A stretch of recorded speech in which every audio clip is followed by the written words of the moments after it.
Kamusta mga sir? Ngayon, may bago na naman po kayo matututunan sa ating vlog. Ang ituturo ko po sa inyo kung paano repairin yung grass cutter na napa-stock ng matagal or nagkakameron ng problema dun sa kanyang pag-andar. Ngayon mga sir, ang problema nito, papalitan lang natin ng primary pump. Yun, ito yung primary pump kasi nabutas yung luma niya, tapos yung kanyang pinaka fuel hose tsaka suction hose.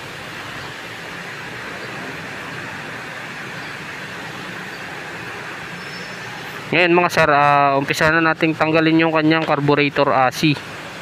Ngayon, tanggalin nyo lang yung dalawang nut na 8 yung sukat. Pihitin nyo pa kaliwa. Ngayon.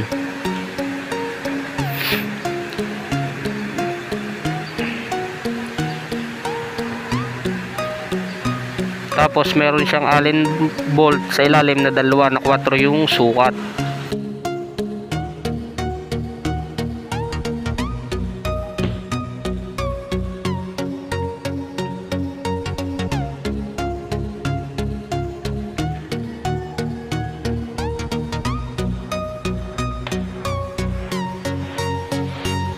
Ngayon mga sir, pag hinila nyo yung ating carburetor AC, may makikita kayong gasket, carburetor gasket.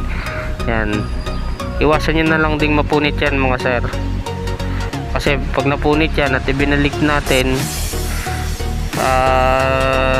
pinandar natin, posibleng hindi umandar ng maayos yung ating grass cutter kasi singaw siya. Maring mamumugak-mugak yung kanyang andar.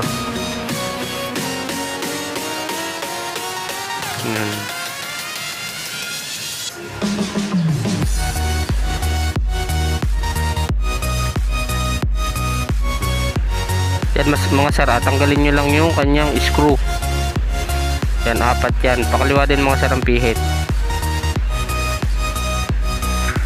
Ang advice ko sa inyo mga sir, pag magbabaklas tayo ng carburetor natin, lalo na dito sa grass cutter, maliliit yung parts niya, kailangan tatandaan nyo talaga kung paano yung pwesto ng pagkakakalas ninyo. Kasi alam ko naman na hindi kayo masyado familiar dito sa carburetor ng ating grass cutter, kaya nga naggawa ko ng vlog na ito para maituro ko sa inyo kung paano yung tamang pagbabaklas, kabit ng ating carburetor AC ng ating grass cutter. Yan mga sir, yung ating papalitan, no? Yung kanyang primary pump, budas na. Ito yung bago. Ngayon mga sir, sana nakatulong ako dito sa ginagawa kong vlog na ito. Paki-like na lang po and subscribe ang aking vlog. At papindot na rin po ng notification bell para ma-update po kayo sa susunod kong i-upload na video. Sigurado po ako mga sir, marami kayong matututunan sa mga ina-upload kong video. Yan, iwasan lang natin sir na mapunit yung kanyang pinaka diaphragm. Yan, gasolina lang din yung panlilinis natin sa kanya. Huwag kayong gagamit ng mga carb cleaner kasi baka matunaw yung ating mga gasket, or baka mabutas yung ating diaphragm kasi medyo matapang yung carb cleaner. Allowed lang siyang gamitin sa mga carburetor ng motor, tapos sa carburetor ng sasakyan.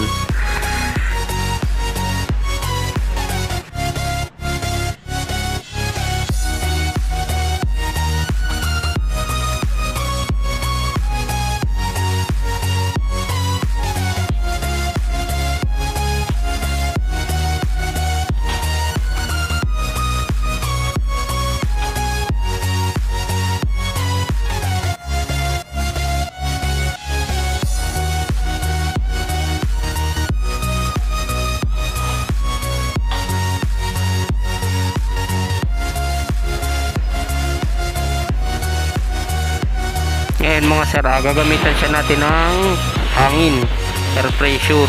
Yan, kailangan mga sir, hindi ganun kalakas yung gagamitin yung air pressure sa ating carburetor AC ng ating grass cutter kasi baka mapunit yung kanyang pinaka diaphragm. Yan, sprayan nyo lang yung mga butas-butas, yung daanan ng pinaka fuel and air. Yan.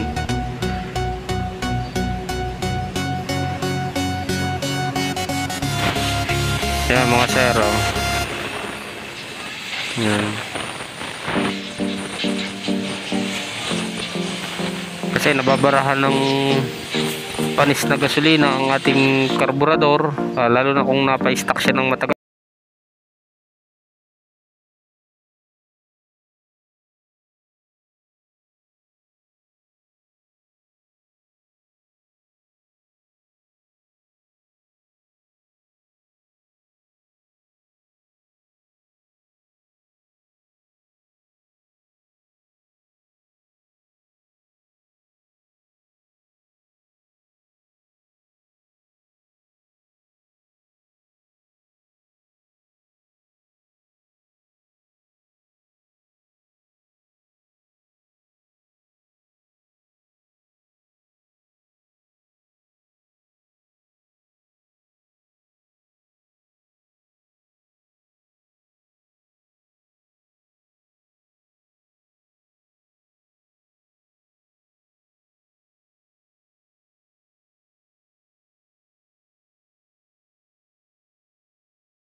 Airbox.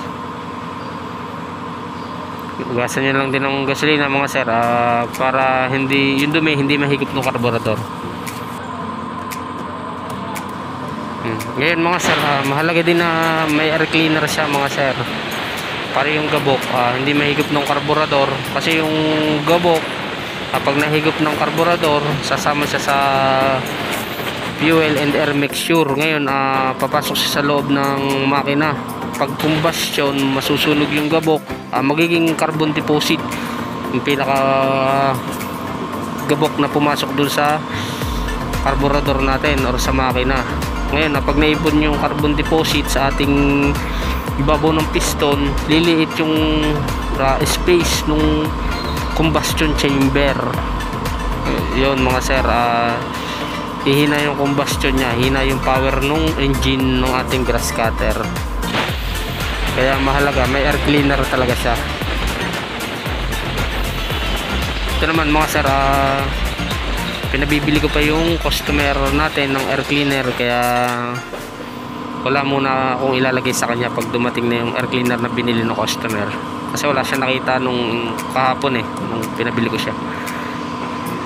Ngayon mga sir, ito naman yung papalitan natin, fuel hose naman, saka yung air suction hose papalitan natin. Tanggalin nyo lang mga sir yung mga clip, mahalaga sir yung mga clip na yan, kailangan itabi nyo yan, yun yung naghihigpit dun sa hose para walang tendencying tumagas yung gasolina natin.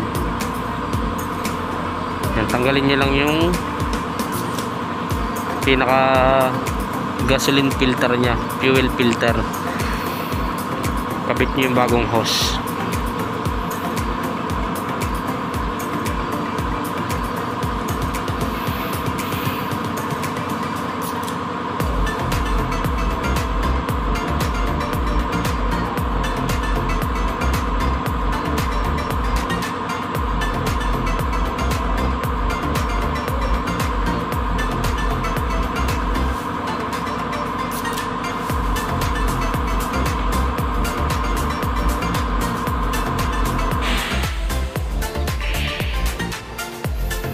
Mga sir, yung kanyang gasket, linisin nyo lang din mga sir.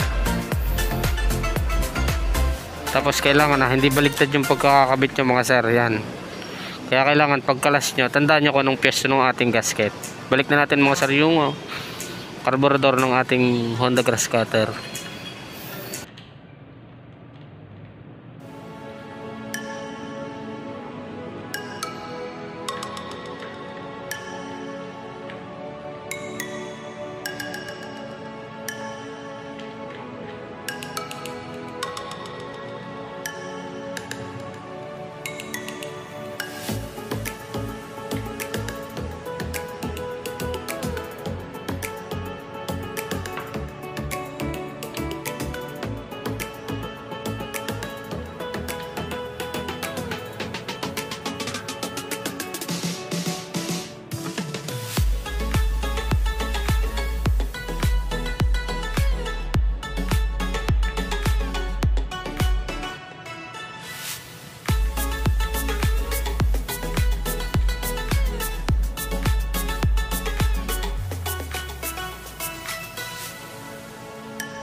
Yan mga sir, nakikita nyo yung primary pump. Yan, pinipisil-pisil ko para umakit yung gasolina nya. Yan, para humigop siya ng gasolina. Yan, pag nakita nyo puno na yung kanyang pinaka primary pump ng gasolina, yan, okay na yan. Yan. Sa una lang nyo naman gagawin yun mga sir. Halimbawa nga kung binakalas natin yung ating carburetor at kung nilinis natin.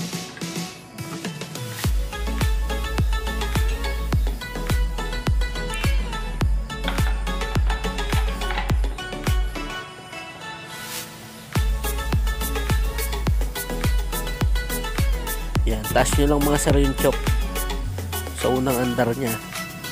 Para sa unang pag-start nyo, puro gasolina muna yung pumasok. Madali siyang aandar.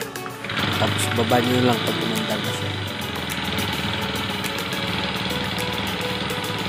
Check nyo lang yung minor nya mga sir.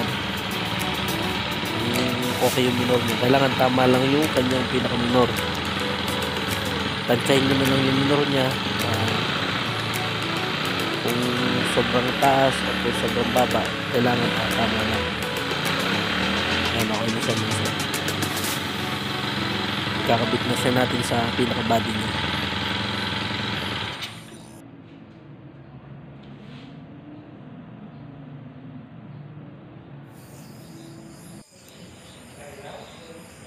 Yan, ngayon mga sir, nakakabit na siya sa pinaka-body niya mga sir, yung makina niya mismo. Ngayon, testing ulit siya natin. Yan. Yan, okay na siya mga sir. Isang hila lang, andar agad siya. Kasi nakondisyon yung kanya carburetor. Nalinis, tapos napalitan ng fuel hose. Kaya ngayon, okay na uli siya. Bali, normal na uli yung kanyang performance.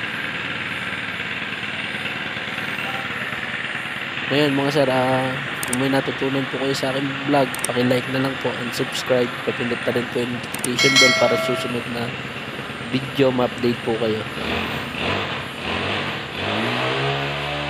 Salamat po sa panonood nyo. Sana po ay marami kayong natutunan.